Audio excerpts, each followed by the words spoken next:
Amados irmãos e irmãs, boa noite. Louvado seja nosso Senhor Jesus Cristo, para sempre seja louvado. Hoje, mais uma segunda-feira, no qual nos reunimos ao redor da mesa da palavra, ao redor desta palavra que é viva e eficaz, para que nós possamos aprender a respeito de Jesus, desde a sua palavra escrita, através da sua tradição e através do Sagrado Magistério. Nós queremos pedir a proteção e a bênção, invocando a presença da Santíssima Trindade. Em nome do Pai, e do Filho, e do Espírito Santo. Amém.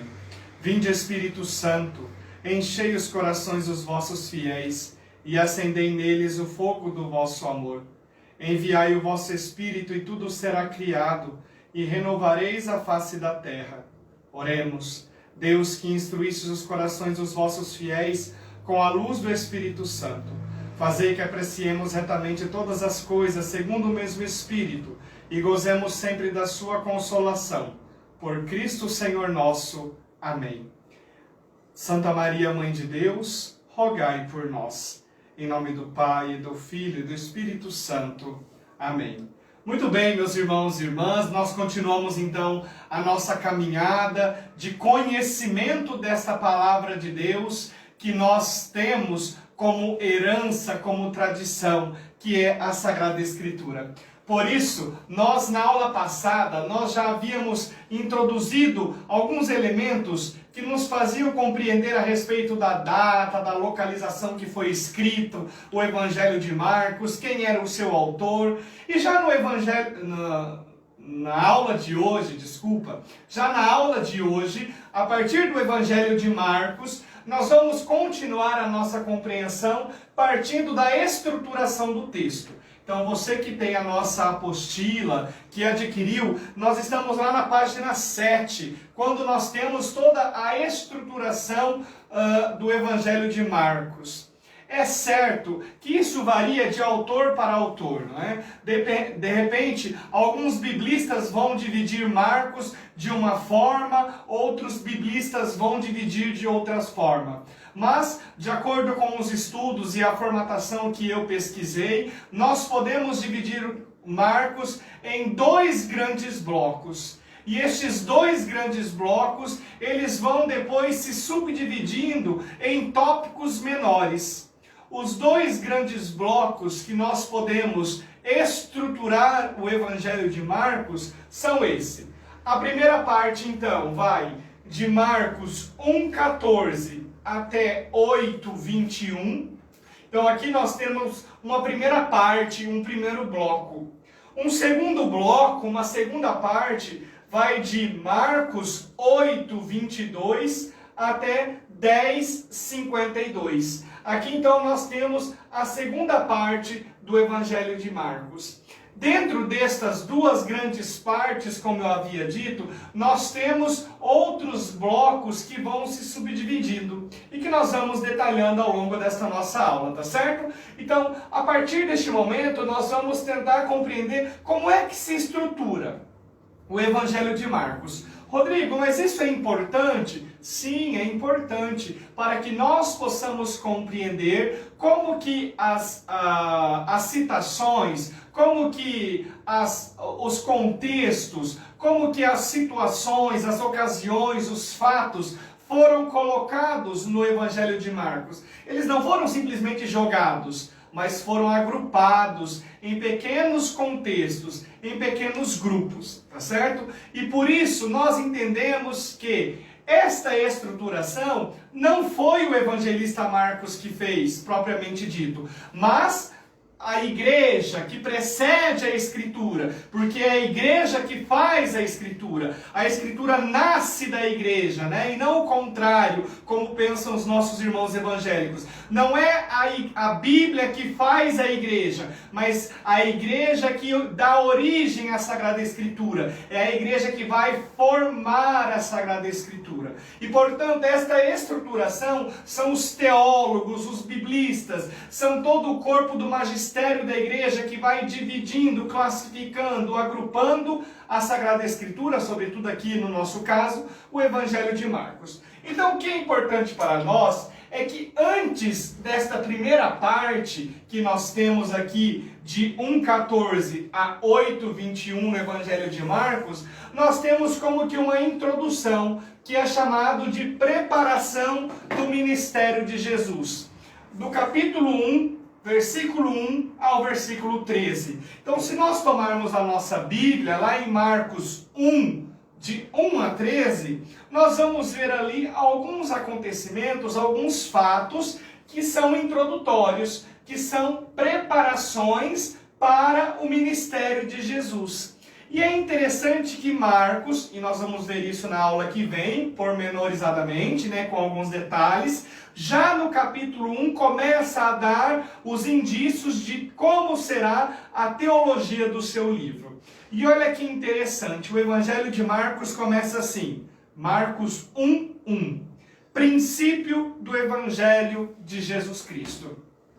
Em grego, esta palavra princípio se chama ou se escreve arché. Arché, olha que interessante.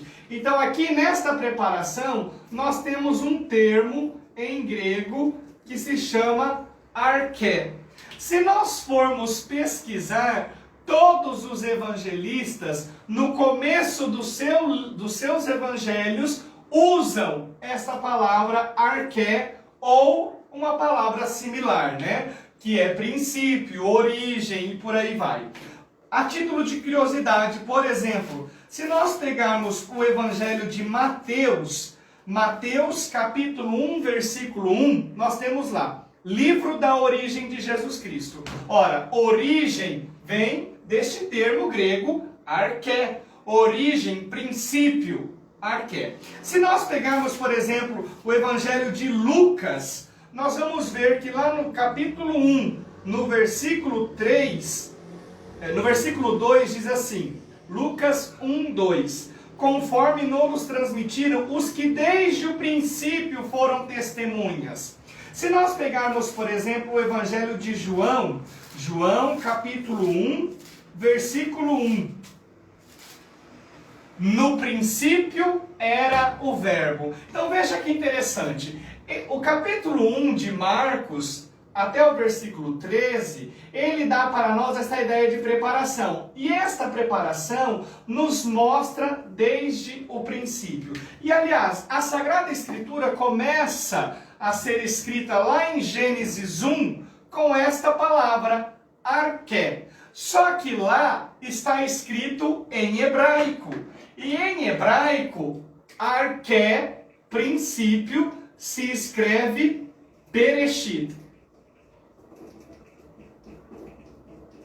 Então veja, tanto no grego quanto no hebraico, arché no grego, Bereshit no hebraico, nós temos a palavra princípio, na origem, no princípio. Então veja, o versículo de 1 a 13 de Marcos, que nos relata esta arché, este princípio, esta origem, vai dar para nós esta ideia de preparação do ministério de Jesus. E quais são estes acontecimentos que nós temos no Evangelho de Marcos que nos mostram estes relatos? Nós temos então a pregação de João Batista, nós temos o batismo de Jesus, a tentação no deserto. Estes versículos, então, eles mostram para nós esta introdução que Marcos faz no seu evangelho.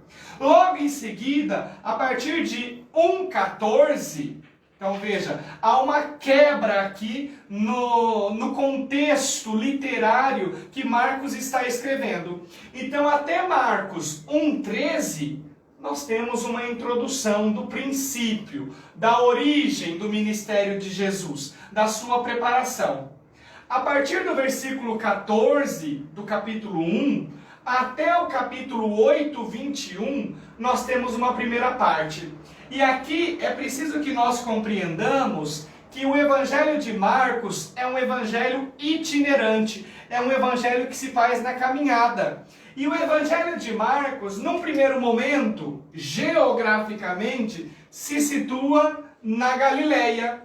E num segundo momento, ele vai se situar em Jerusalém. Então, o evangelista Marcos quer mostrar para o seu leitor que Jesus é aquele que sai da Galileia para Jerusalém. E lá em Jerusalém, o Filho do Homem, que é o Filho de Deus, ele vai entregar a sua vida. Por quê? Porque ele é o servo sofredor. Nós vamos ver isso ao longo da aula de hoje e na aula que vem. Tá certo? Então a primeira parte, este bloco aqui, capítulo 1, 14 até o 8, 21, nós temos o ministério de Jesus na Galileia. Então vamos tomar a nossa Bíblia.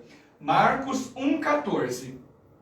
Depois que João foi preso, veio Jesus para a Galileia proclamando o Evangelho de Deus. Então veja, a partir do versículo 14, Jesus vai se encontrar aonde? Na Galileia. E o que ele faz? Proclama o Evangelho de Deus. E nós já sabemos que neste contexto, o Evangelho não é um livro, não são folhas, não são pergaminhos, não é algo escrito, mas neste momento, o Evangelho é o próprio Cristo. Ele é a boa nova, ele é a boa notícia de Deus que vem para nos dar a salvação. Ele é a palavra de Deus. Então veja, capítulo 1, 14. Jesus, depois que João foi preso, vai para a Galileia. Rodrigo, como nós sabemos que há um corte aqui em 8:21, que aqui vai terminar o ministério de Jesus na Galileia? Bem, nós vamos tomar o Evangelho. Evangelho de Marcos, capítulo 8, versículo 21. Marcos 8, 21.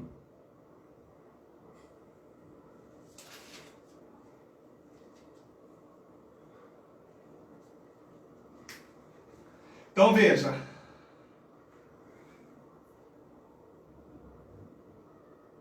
Versículo 20.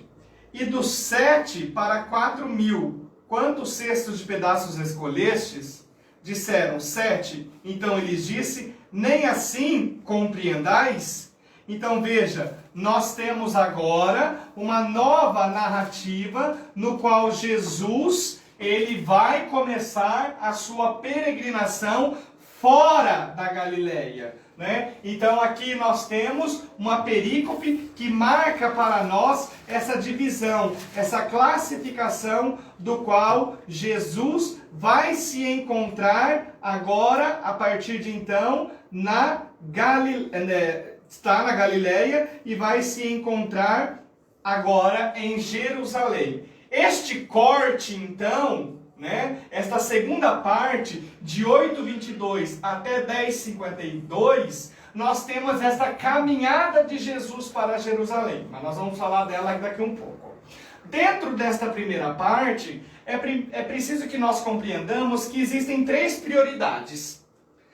Do capítulo 1, versículo 14, até o capítulo 3, 6, nós temos uma prioridade de proclamar, de ensinar, de curar e de confrontar. São aqui 4 verbos de ação que nos mostram a prioridade de Jesus. Então, uma primeira prioridade de Jesus, 1:14 a 3:6. Proclamar, ensinar, curar e confrontar.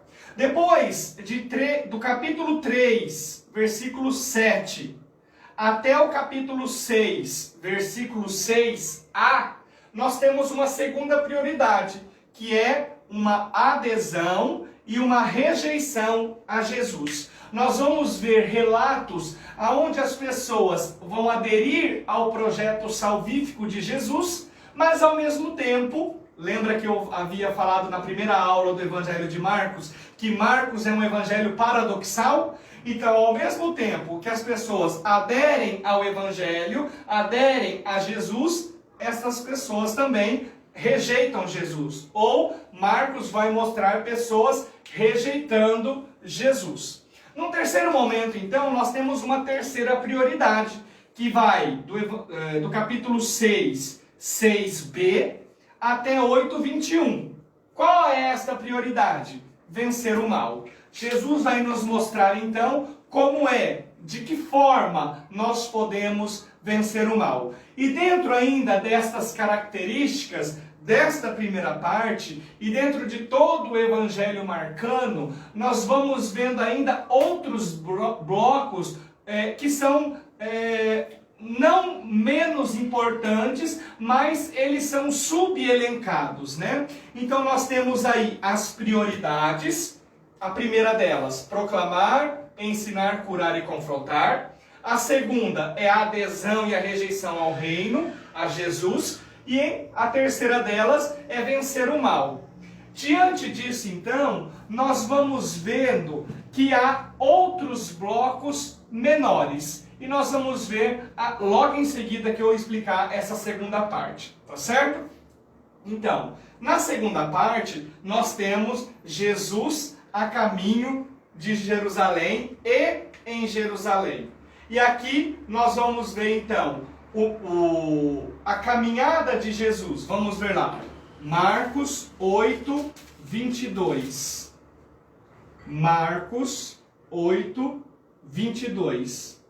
E chegaram em Betsaida. Trouxeram então um cego, rogando que ele o tocasse. Então veja, Jesus está a caminho de Jerusalém. E ali nós vamos ter todos os capítulos, etc. Vamos lá para 10:52, né?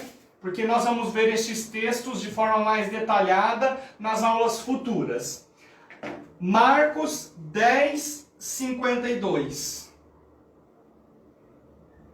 Então veja, nós temos aqui a cura do cego de Jericó, e aí o versículo 52 diz assim: Jesus lhe disse: vai, tua fé te salvou.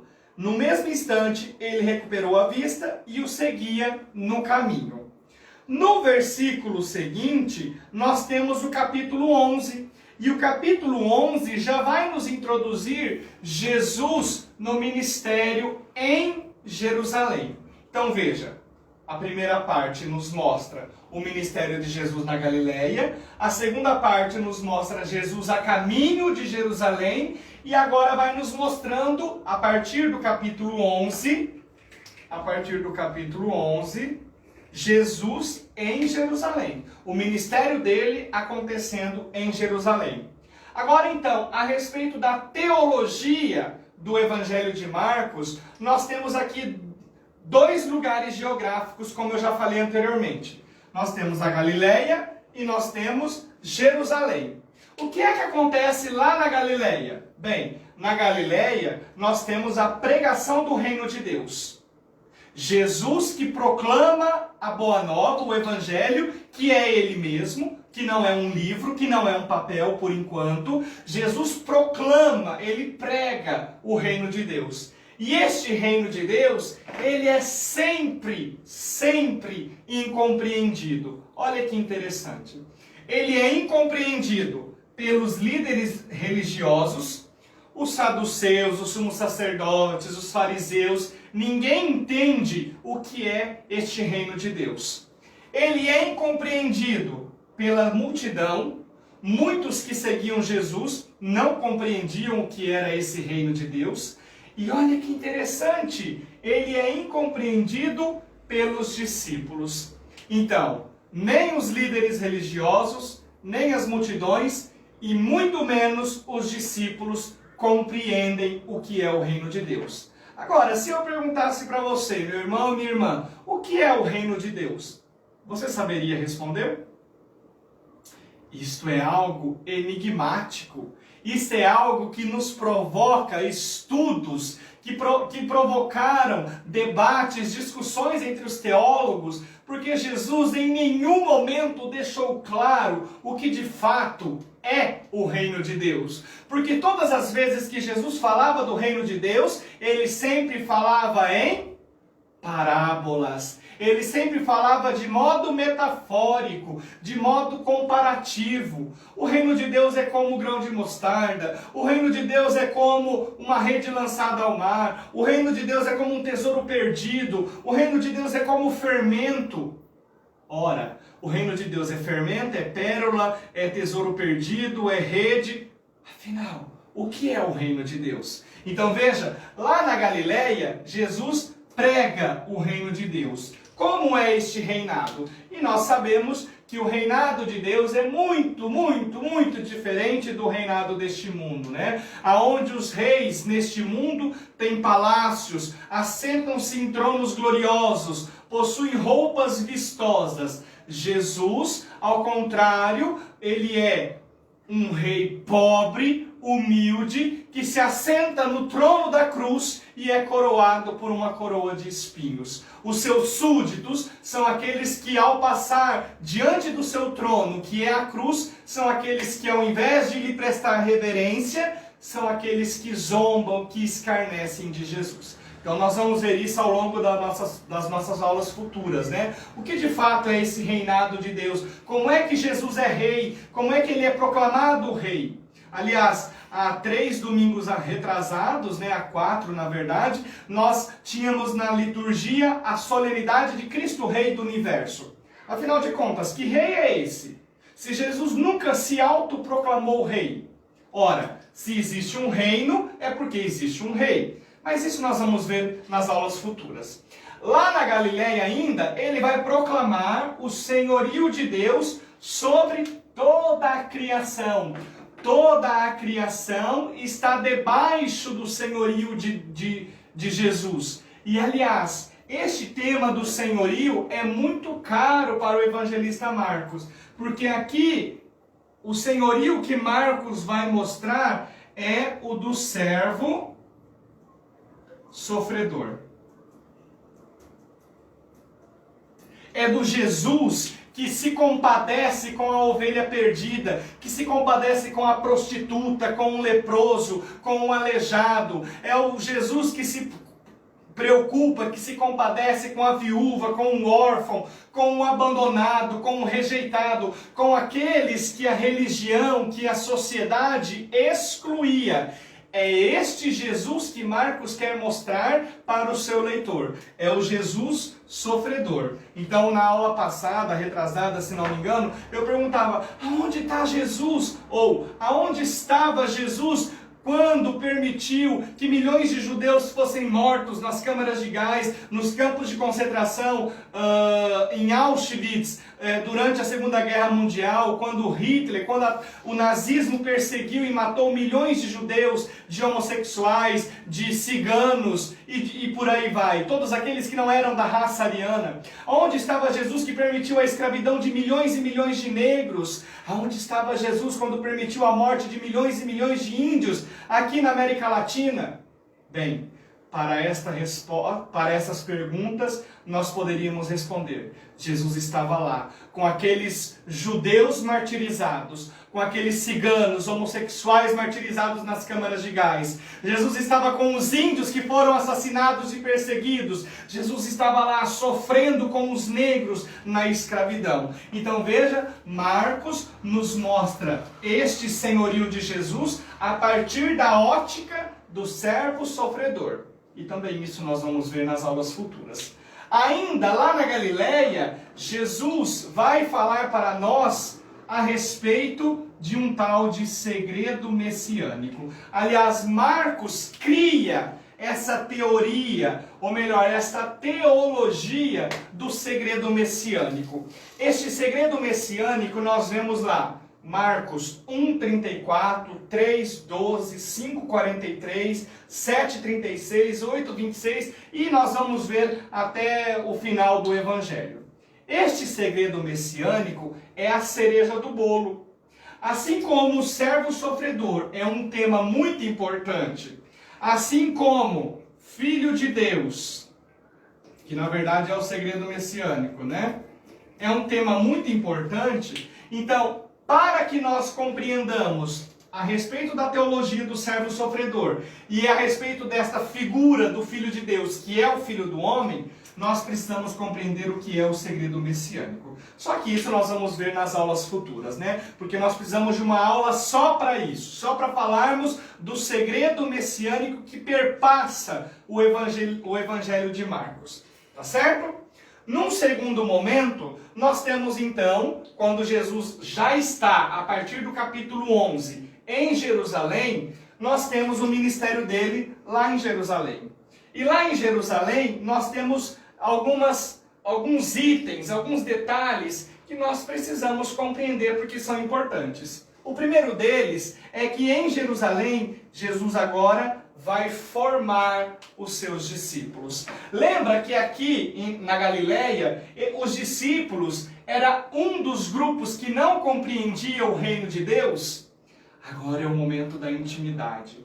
O momento em que Jesus vai se reunir com os 12, sobretudo os 12, o grupo dos apóstolos, e vai formar esses discípulos, e vai orientar esses discípulos. Por quê? Porque são eles que devem compreender e reconhecer por primeiro o reino de Deus. Porque veja, se os discípulos, que na verdade aqui são apóstolos, né? Se os 12 não compreendem o que é o reino de Deus, se eles não compreendem este segredo messiânico, como é que a missão de evangelizar vai poder ir adiante? Como é que eles vão anunciar algo que eles não compreendem? Por isso, meu irmão e minha irmã, amigo e amiga na fé, é importante que você conheça Jesus Cristo. É importante que você conheça a palavra, mas conhecer do verbo sentar-se e estudar. Conhecer do verbo de abrir o livro e ter um livro de teologia, de exegese bíblica ao lado, para ir aprofundando, para ir explicando a palavra de Deus. Nós não podemos simplesmente abrir a Bíblia e pensar, o Espírito Santo vai nos iluminar e eu vou compreender a palavra de Deus. Pelo contrário, é claro que o Espírito Santo ilumina, dá a graça, nos orienta no estudo teológico da Sagrada Escritura. Mas é preciso que nós nos formemos na palavra de Deus. É preciso que nós estudemos a palavra de Deus a partir de pessoas que estudaram a palavra de Deus. Homens e mulheres que compreenderam a palavra de Deus. E aí nós precisamos ir às fontes, precisamos ir aos materiais bibliográficos. Os discípulos são aqueles que primeiro precisam reconhecer e compreender o reino de Deus para depois anunciar. Sabe por quê? Porque senão aconteceria o que nós vemos acontecer hoje. Vemos por aí pregadores que anunciam um Jesus que não é o Jesus da palavra, que não é o Jesus Filho de Deus, um Jesus milagreiro simplesmente, um Jesus que promete herança, casas, bens, posses. Não é um Jesus que fala renuncie a si mesmo, tome a sua cruz e me siga. É preciso que nós nos formemos na escola de Jesus para que possamos compreender o verdadeiro reinado de Deus. Então lá em Jerusalém, Jesus vai se reunir com os discípulos, ele vai formar os discípulos para que eles sejam os primeiros a compreender e a reconhecer este reino de Deus. Aí então, nós temos lá em Jerusalém duas confissões de fé. Uma é a do sumo sacerdote, que está lá em Marcos 14, do 60 ao 62. E a outra confissão é a que está em Marcos 15, 39, do centurião romano. Então veja, nós temos a confissão do sumo sacerdote e do centurião romano. Que confissão é essa? Essa daqui, ó. Que Jesus é o Filho de Deus. Então veja, duas confissões que nos mostra Jesus, Filho de Deus. Aqui nós temos um breve panorama da primeira e segunda parte do Evangelho de Marcos. Mas se nós formos detalhar de forma pormenorizada, nós temos ainda alguns blocos dentro destes blocos. Então vamos apagar aqui para que nós possamos compreender estes blocos dentro dos blocos, porque eles nos ajudam a nos situarmos, a nos localizarmos o que é que Marcos está falando, o que vem antes, o que vem depois e assim por diante, né? Então nós temos aqui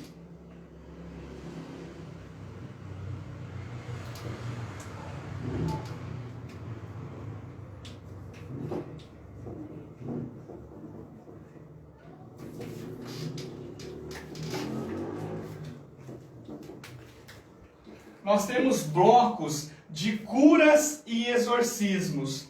Então veja,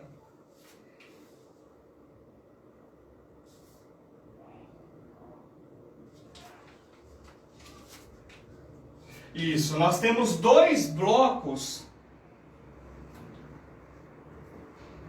Nós temos dois blocos de curas e exorcismos. O primeiro bloco está lá em 1, 21 a 45. Nós temos blocos que falam de curas e exorcismos. Depois, nós temos um outro bloco que vai mostrar para nós as curas e os exorcismos, que está lá em 5, 1, 43. Então veja, dois blocos que nos mostram curas e exorcismos. Claro, nós podemos ler pormenorizadamente, de forma mais detalhada, é que nós não temos tempo, né? Mas nós temos dois blocos aqui que nos mostram Jesus curando e fazendo exorcismos. Depois, além disso, nós temos alguns discursos polêmicos de Jesus. Na verdade, são 5 discursos polêmicos, né? 5 discursos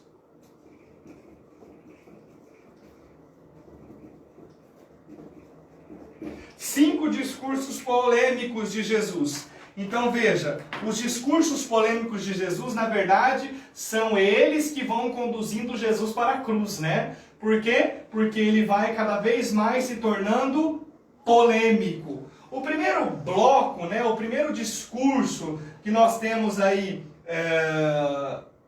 polêmico de Jesus, está em 2, 1 a 3, 6. Aqui nós temos os discursos polêmicos com os publicanos, com os pecadores, a respeito do jejum, sobre o sábado e etc. Depois nós temos em 3, 20 a 35, que é aquela discussão da família de Jesus, dos escribas e por aí vai. Depois nós temos um terceiro bloco que está lá em 7, do 1 ao 23, que é sobre as impurezas rituais, questões éticas, questões morais, não é? A questão da cura de mulheres estrangeiras e por aí vai. Depois nós temos ainda um quarto grupo de polêmicas que está lá em 10, 1, 31. Aqui nós temos a questão sobre divórcio, sobre as crianças, se vai, se não vai, a questão das riquezas e etc. E por fim nós temos lá no capítulo 11, 27 até 12, 44. O quinto bloco de polêmica, que Jesus fala sobre os saduceus, sobre os herodianos, Jesus fala sobre os escribas, a questão das ofertas e por aí vai. Além disso, nós temos ainda um bloco que é o bloco das parábolas. Muito importante.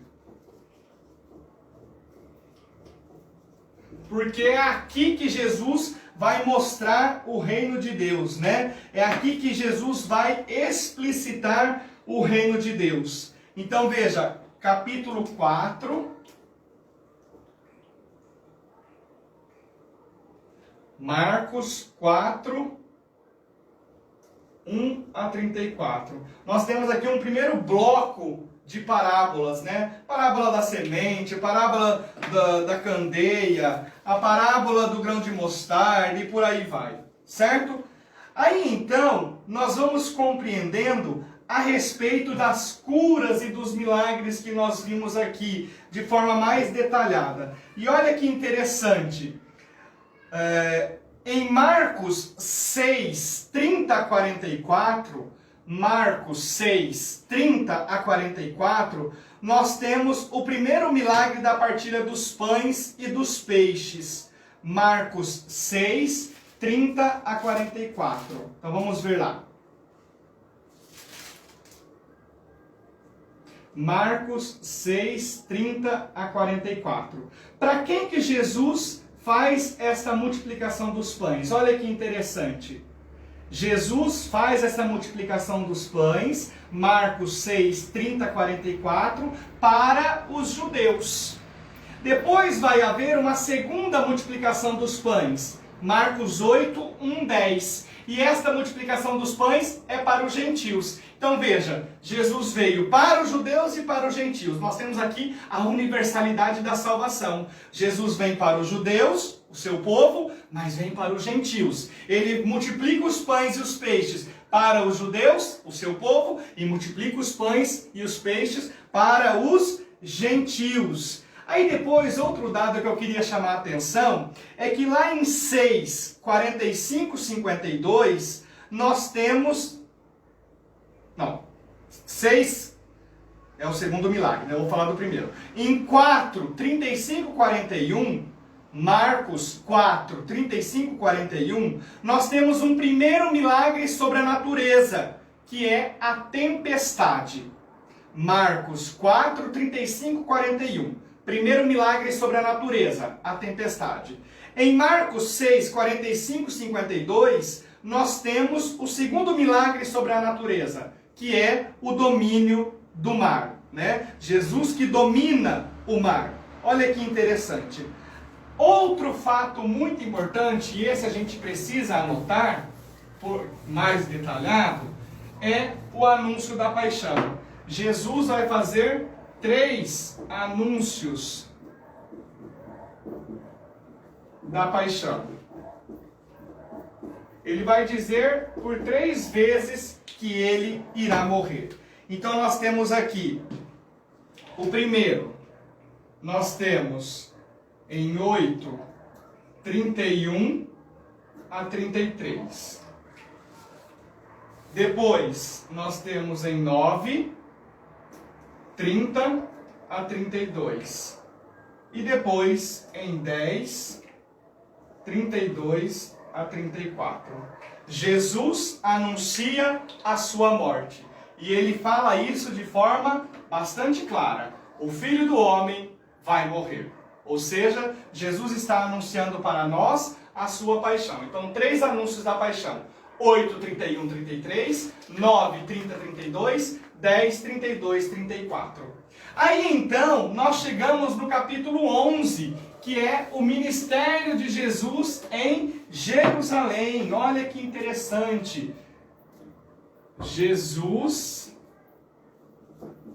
em Jerusalém.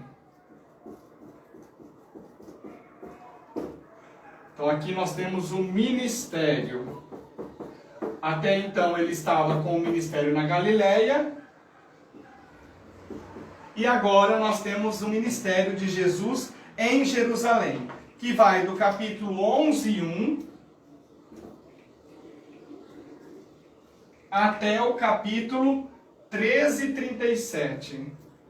É claro que ele morre lá em Jerusalém, né? Mas nós estamos falando aqui da teologia, né?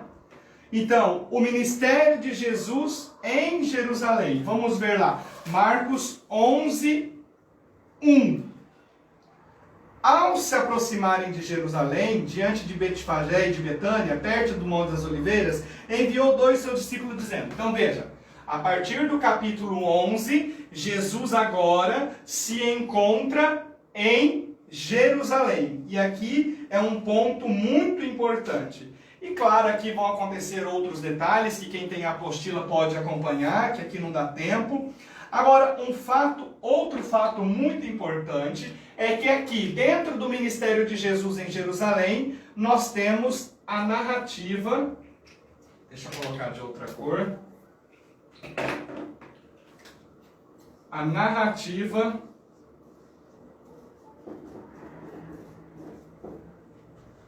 da paixão e ressurreição. Então, dentro desse contexto do ministério em Jerusalém, Jesus vai sofrer a sua paixão, a sua morte e ressurreição. Então, aqui nós estamos do 14, 1 até o versículo 16, 8. Dentro desses 2 capítulos, nós temos então a narrativa da paixão e ressurreição. E um fato muito curioso é o acréscimo posterior. E aqui prestem bastante atenção. Que acréscimo posterior é esse? Então veja, 16, 9 até o 20.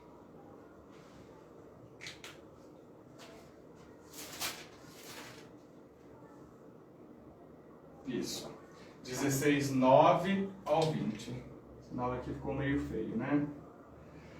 Por que acréscimo? Porque, segundo os biblistas, o Evangelho de Marcos teria acabado em 16, 8. Então vamos pegar lá a nossa Bíblia. Evangelho de Marcos 16, 8. Termina assim. Elas saíram, as mulheres que foram ao sepulcro, elas saíram e fugiram do túmulo, pois um temor e um estupor se apoderaram delas, e nada contaram a ninguém, pois tinham medo. Não sei se aí na sua Bíblia tem reticências, na minha tem. Significa o quê? Que se perdeu o que vem depois disso. Então veja, se Jesus, nós vimos isso anteriormente, lá em Jerusalém, estava formando os discípulos para compreender o reino de Deus, para poder anunciar esse reino de Deus, como é que o Evangelho de Marcos acaba lá no versículo 8 dizendo assim, e nada contaram a ninguém porque tinham medo? O Evangelho não podia acabar assim. Então, temos um acréscimo posterior, que não foi Marcos que escreveu. Rodrigo, então a Bíblia mentiu, ela está mentindo. Pelo contrário. Logo depois da era apostólica, no século II, depois do ano 100, a comunidade cristã, sobretudo a comunidade marcana, viu a necessidade de se escrever um final para o Evangelho de Marcos. E aí nós temos os versículos de 9 a 20. Estes versículos de 9 a 20 não foi Marcos que escreveu e ele veio posterior. Por quê? O Evangelho não podia terminar triste e não contaram nada para ninguém. Imagina, ele precisava terminar assim, ó. Versículo 15.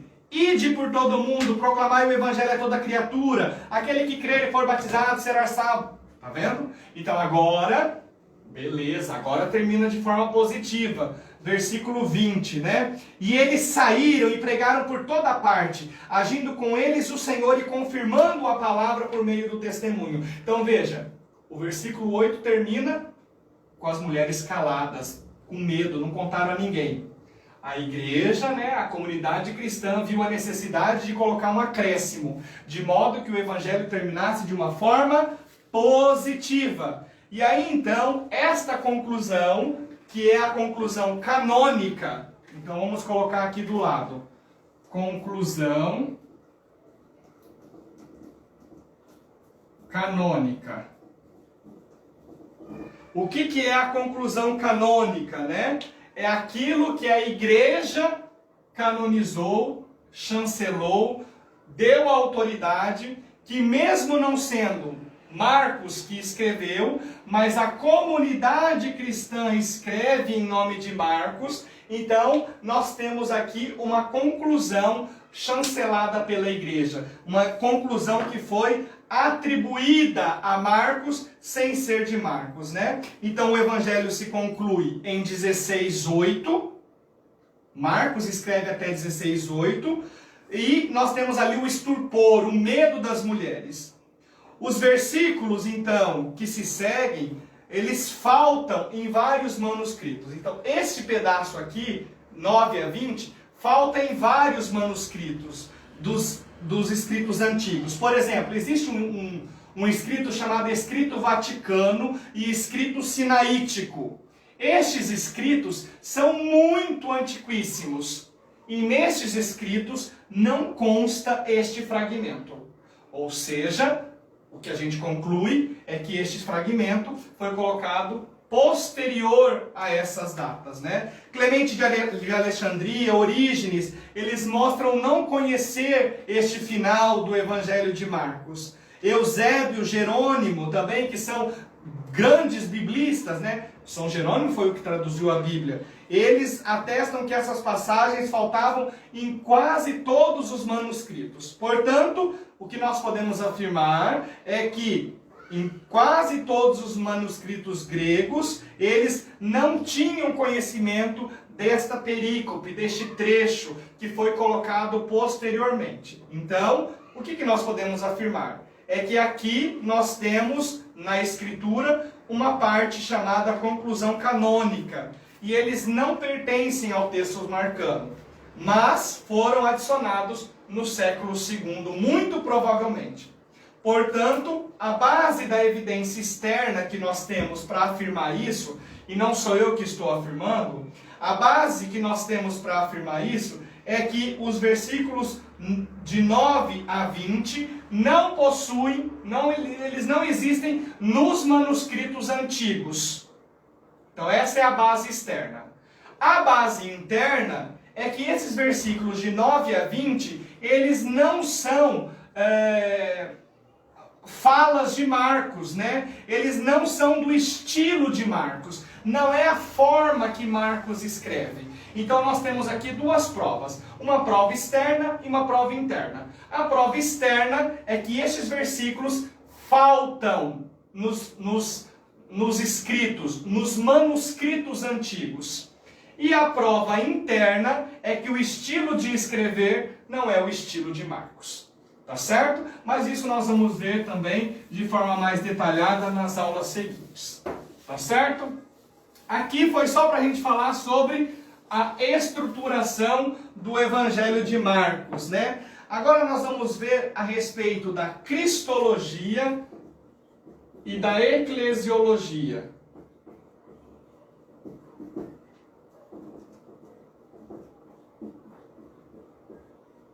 A cristologia e a eclesiologia de Marcos. Cristologia, a gente sabe que é uma disciplina da teologia que estuda a pessoa de Cristo, e eclesiologia é uma disciplina na teologia que estuda sobre a igreja.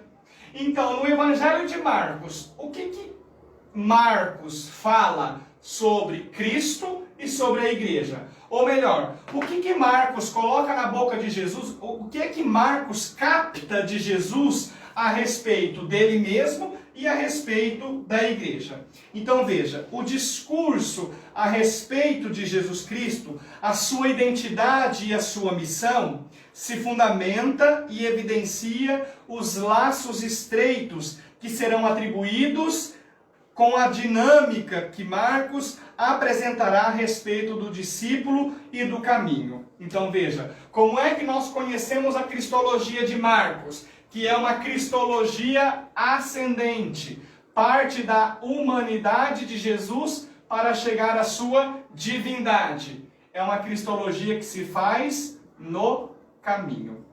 No caminho para onde? Para Jerusalém. Nós já sabemos disso, né? Então veja, a cristologia de Marcos é uma cristologia ascendente que parte da humanidade para a divindade. Então, parte de baixo para cima. E isso se faz no caminho, certo? Então, Marcos apresenta a respeito do discípulo e do caminho que este deve percorrer para viver um autêntico cristão. Como é que se deve viver um autêntico cristão? Aí entra a questão da eclesiologia, né? A formação da comunidade cristã. E Marcos faz isso em 3 etapas. Então, nós temos aqui a primeira etapa, a segunda etapa e a terceira etapa. Olha que interessante. Na primeira etapa, nós temos então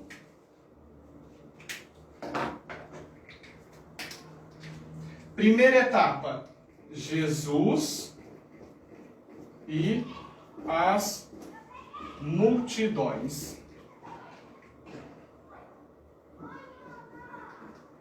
Jesus e as multidões. Jesus então, ele vai, a partir da sua pregação na Galileia, aonde é o palco geográfico que acontece o cenário, é que Jesus vai falar sobre os seus feitos e os seus ensinos. Aqui nós acentuamos os milagres, principalmente os exorcismos, e nós podemos notar a relação de Jesus com as multidões, que compreende muito pouco o seu ensinamento.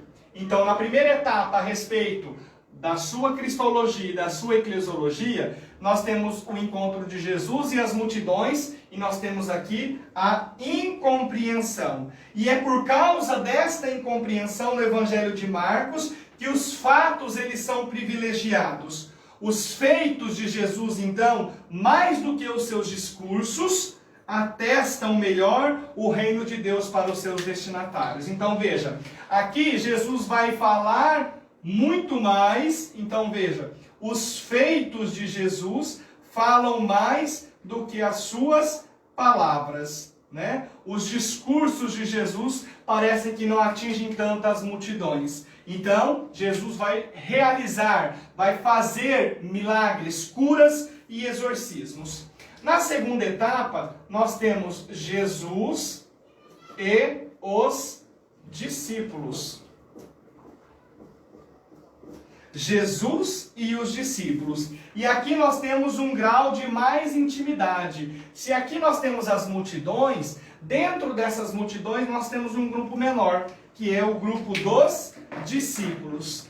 Marcos, então, tem o interesse de evidenciar o mistério de Jesus, revelando não somente como Cristo, como um ungido de Deus, mas também como o verdadeiro Filho de Deus. Esta é a intenção principal de Marcos. O caminho para alcançar esta meta, ele é cansativo, é fatigoso, ele é difícil, ele é feito em meio a intrigas, a incompreensões e a ameaças de mortes. Então, por isso, você que acha que seguir Jesus é lindo, maravilhoso, perfeito e bom, é preciso que você compreenda que neste caminho do discipulado, nós vamos encontrar intrigas, ameaças de mortes, discussões, nós vamos encontrar desencontros que vão fazer com que nós vamos aprendendo sobre o Cristo. O caminho de Jesus não é perfeito, no sentido de que não é só rosas. Nós encontramos também espinhos, né? E é por isso que nós compreendemos que este caminho dessa segunda etapa se faz mediante as dificuldades, mediante as perseguições. E aí então, essa etapa de Jesus com os discípulos, ela se divide, primeiro, na viagem a Jerusalém e nos eventos em Jerusalém, certo? E aí vai ser nesta etapa, nessa segunda etapa então, que Jesus vai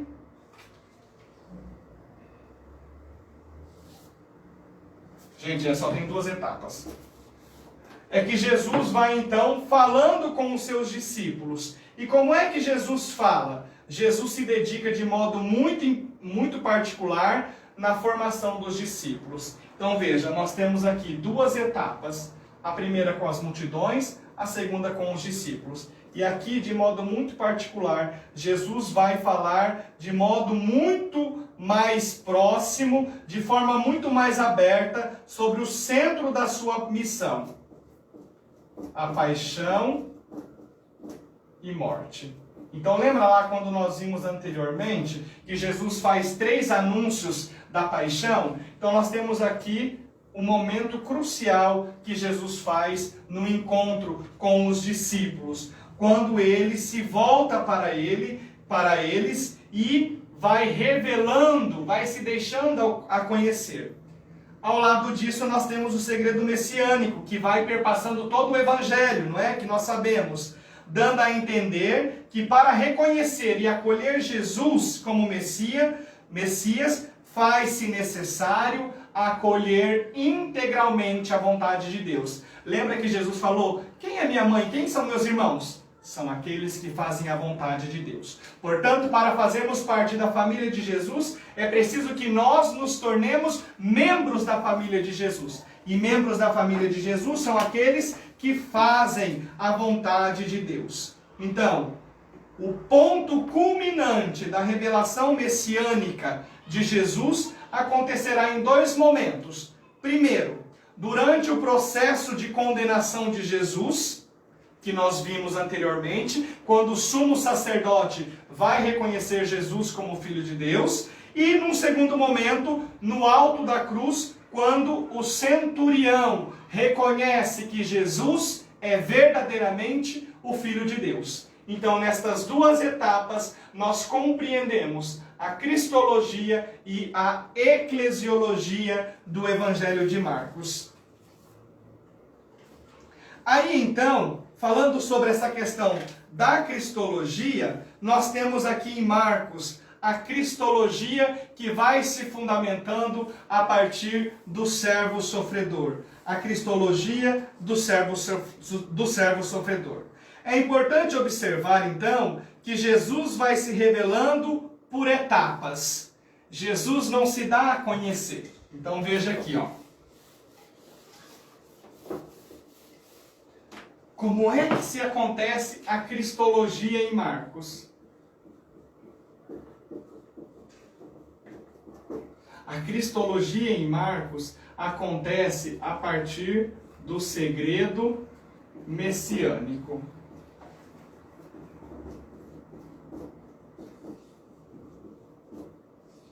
E esse segredo messiânico, ele vai acontecendo em partes.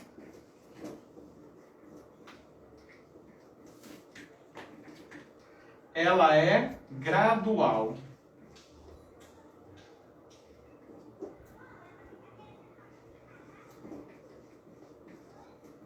Jesus, paulatinamente, vai mostrando-se que ele é verdadeiramente o Filho de Deus. Então, num primeiro momento, a missão do Filho acontece a partir de suas palavras e obras, ligadas ao seu ministério em Jerusalém. Então, vamos lá. Número 1.